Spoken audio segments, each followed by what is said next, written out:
A Yasmin Brunet, gente, influenciadora, chamou a atenção dos seguidores com recentes publicações nas redes sociais em que exibe um corpo mais magro. A influenciadora de 36 anos convive com lipedema, uma doença vascular crônica caracterizada por acúmulo anormal de gordura e inchaço. E ela tem aí, né, compartilhado os resultados dos processos de emagrecimento após o tratamento específico para esse transtorno.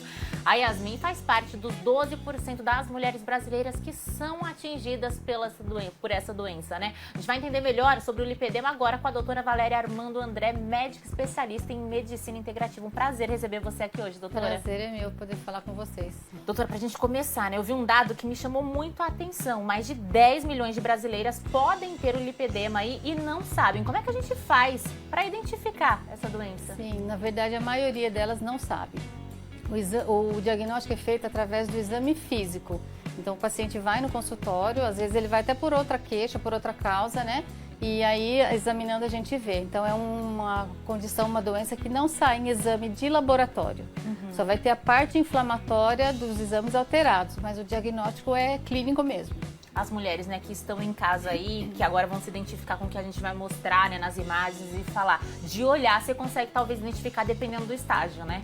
Sim, sim, porque tem vários estágios, né? No início, ele pode ser bem sutil, pode ser parecido com uma celulite, pode ser confundido com uma celulite, ou até uma gordura localizada no quadril. Mas nos estágios mais avançados, aí ele fica desproporcional, geralmente é nos membros inferiores, e fica desproporcional com a parte de cima do corpo. Olha só. E nesse caso, né, o lipedema, ele só dá nas pernas, doutora? Não, não. Ele é mais comum no membro inferior, mas ele pode acometer os braços também. Olha só, então os braços e as pernas estão sujeitos. Sim, sim. E geralmente a pessoa tem uma cinturinha bem fininha. Então, porque daí difere da obesidade, né? Nem sempre eles podem estar associados, mas nem sempre os dois estão juntos. Então, às vezes uma coisa é obesidade só e a outra é lipedema. E a pessoa nem sabe. Olha só que curioso, então, gente. Bem importante, né, ressaltar isso. Que essa condição, então, não necessariamente está ligada à obesidade, é isso, doutora? Não, não. Às vezes tem, inclusive eu tenho várias pacientes que são bem magras e que têm lipedema. Olha que se você olhar ela de roupa, assim, às vezes você nem percebe, você não vai nem dizer. É só fazer o exame físico que a gente consegue identificar. Olha só, acredito que a Yasmin Brunet, inclusive, está nesse grupo, Exato, né? De pessoas mais magrinhas que têm essa doença. Isso mesmo. E é uma doença que, querendo ou não, mexe também com a autoestima, né? Você tá, muitas vezes, ali, não quer usar uma mini saia, não quer mostrar as pernas por conta disso. Sim, muito. É uma doença muito estigmatizante ainda, né? Porque as mulheres, elas fazem, como não é diferente da obesidade, às vezes elas fazem o tratamento, emagrecem da obesidade e fica aquele acúmulo de gordura diferente. Aí ela acha que ela que não fez direito, dependendo do médico que acompanha, acha que ela não está fazendo exercício, e não é, né? É porque é um tratamento diferente. Então ela carrega esse peso. Olha só, daqui a pouquinho a gente fala então sobre, né, essa questão do tratamento. Mas antes eu tenho uma outra dúvida que a gente já até conversou aqui em off. A gente ouve muito falar que as mulheres têm esse tipo de doença, né, o lipedema. Os homens também são acometidos ou não? Podem ser acometidos, sim. A grande maioria são mulheres, mas os homens também são acometidos. Existe um porquê das mulheres, né, serem mais acometidas por essa doença? É porque tem uma relação com o hormônio estrogênio. Então, por isso, a mulher tem vários marcos, né? Primeira menstruação, gravidez, menopausa, que é onde ela pode estar aparecendo. E o homem é menos suscetível a isso. Olha só, então nas mulheres nesses períodos, né, mais marcantes aí, como a primeira menstruação, a menopausa talvez, também tende a surgir. Podem surgir nessas fases. Olha só, quando a gente fala, né, sobre o diagnóstico, ele sendo precoce, ajuda, né, aí colabora a evitar a progressão dessa doença? Com certeza.